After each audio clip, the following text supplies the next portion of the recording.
getting ready for the prologue. Bikes are there. We just got to head over, I think, a 15-minute ride over to start the prologue, and I think I start about 3:15.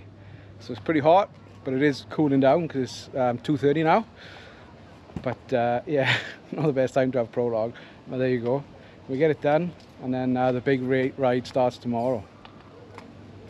Prologue's only 15 k's, marked track, no GPS. All right, let's get to the start of this prologue.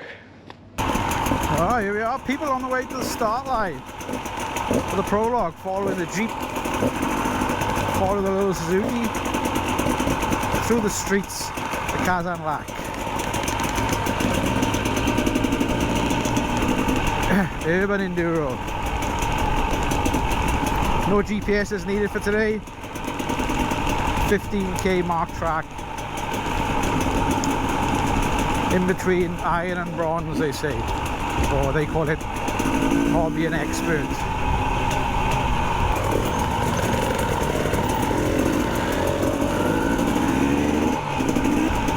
Probably good to get a bit of a ride on first before we start the prologue. Not like Romaniacs, we're straight into it, cold as.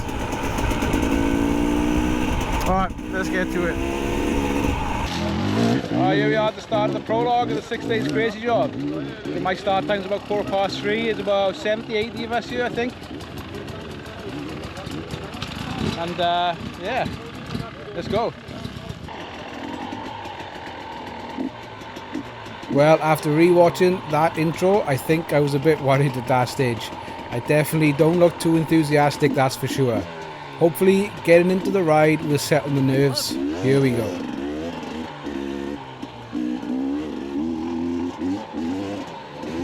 As I've said, the prologue track is the same track for all classes, which is really good if you're still undecided which class to go into.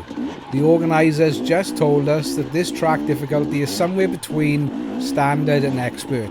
So if it's not enough pain for us in this 15k warm-up section, then we'll stay in expert. And if it's a little too much, well, we'll drop down to standard class. The track is marked very well, to be fair, and there's definitely no GPS required for today. We got sent out in number order, so Brucey went out before me and I was near the back where I rightfully belong.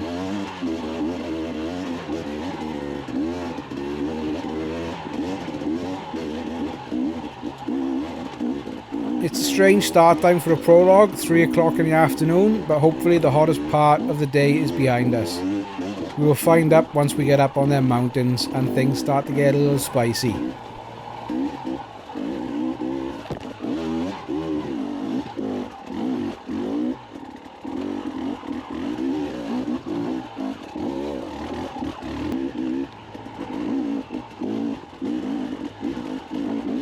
I had my first little lay down and it was good to get it out of the way. And the only other British guy racing here, Chris, got past me. I picked myself up and set off again to continue my ride to Painesville.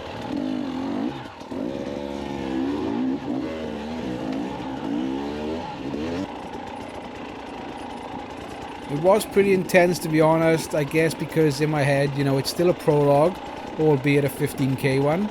And well, it had everything, the creeks, the uphills, the downhills, the rocks, all the good stuff you'd expect in the world of hard enduro. In 2024, the race is made up of us 2 Aussies, 2 Germans, 1 Brit and about 70 odd Bulgarians.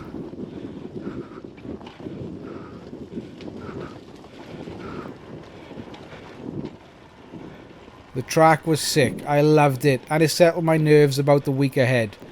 Hopefully a good sample of the upcoming terrain, which was amazing, but if it rains, holy shit, there's going to be a tough week ahead.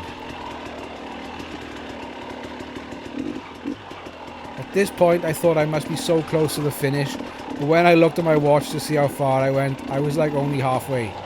There was no point to rest whatsoever on this short course. It was a great track. With the 30-second spacing, the dust was kept to a minimum too.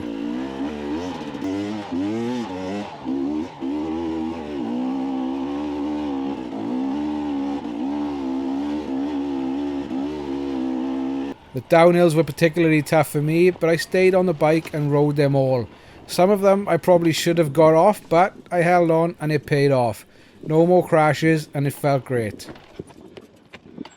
The bike felt amazing with great low down lugness and more than enough top end for me anyway. And one other thing I noticed was how light the bars felt, because I'm running the open plastic handguards here instead of my normal full wraparound bark busters. It's a big difference, but hopefully I'll still have all my fingers left at the end of the week.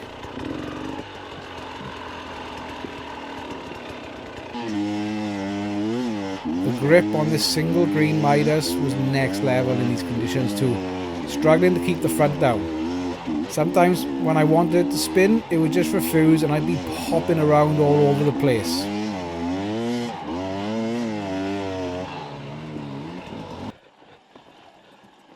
And after about 45 minutes, it was all done and dusted with no major dramas, and I finished about 30 seconds behind Brucey.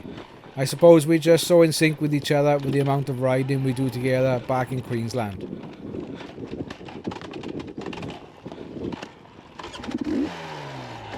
I think we're pretty much at the bottom of the expert class results. Not that we care too much about that anyway, but it's interesting to have a look at the end of the day. It's a little complicated with the amount of categories like Ironman teams and seniors and expert, standard and pro, but you get the idea to see where you stand.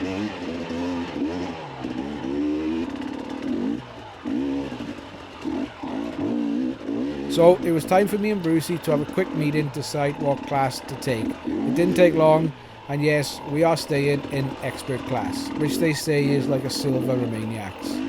We can definitely handle the harder tracks than what we just did, but will we be able to achieve them in the allocated time? Well, I guess we'll find out. We got back around 6 PM, which is not much time to do anything on the bikes if it was needed. Luckily, they're all fine, no work for the team to do, so it's time for a feed and bed and rest up for tomorrow's off-road day. So, we'll see you in the next episode of the 6 Days Crazy Job for the first full day of off-road pain. See ya. Very nice, I like.